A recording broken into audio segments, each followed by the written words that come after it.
जिंदगी में दो बातें हमेशा याद रखना। पहला, कभी किसी को पूरी बात मत बताना, और दूसरा। एक आदमी ने पप्पू से पूछा, भाई साहब जूते कहाँ मिलेंगे? पप्पू ने कहा, हर जगह मिल सकते हैं, बस अपने में गुण होने चाहिए। साइंस कहती है पानी उबालने से कीटाणु मर जाते हैं, पर साइंस को ये नहीं पता कि कीटाणु के मरने के बाद उनकी डेड बॉडीज तो पानी में ही रह जाती है। Stupid science.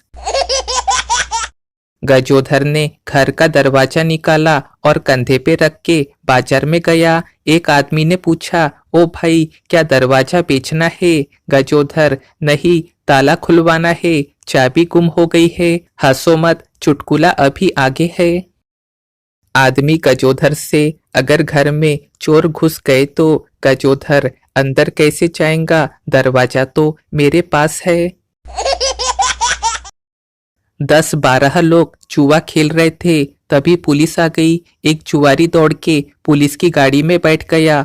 पुलिस बोली, तू अपने आप ही क्यों बैठ गया बे? जुआरी, क्योंकि सर पिछली बार जब मैं पकड़ा गया था तो गाड़ी में सीट नहीं मिली थी, मुझे खड़े होकर ही बड़े मुश्किल से जाना पड़ा था। पुलिस बेहोश।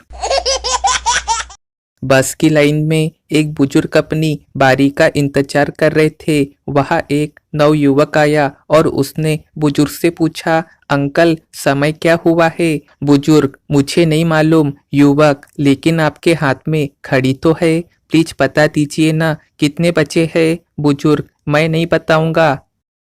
युवक बोला, पर क्यों अंकल? बुजुर्ग, क्योंकि अगर मैं तुम्हें समय बता दूंगा तो तुम मुझे थैंक यू कहोगे और अपना नाम बताओगे, फिर तुम मेरा नाम काम पूछोगे, फिर संभव है कि हम लोग आपस में और भी बातचीत करने लगे, हम दोनों में जान पहचान हो जाएंगी। तो हो सकता है कि बस आने पे तुम मेरी बगल वाली सीट पे ही बैठ जाओ। फिर हो सकता है कि तुम भी उस बस स्टॉप पे ही उतरो जहां मुझे उतरना है। वहां मेरी बेटी मुझे लेने बस स्टॉप पे आएंगी। उस समय चूंकि तुम मेरे साथी होगे और तुम उसे देखोगे और वह भी तुम्हें देखेंगी।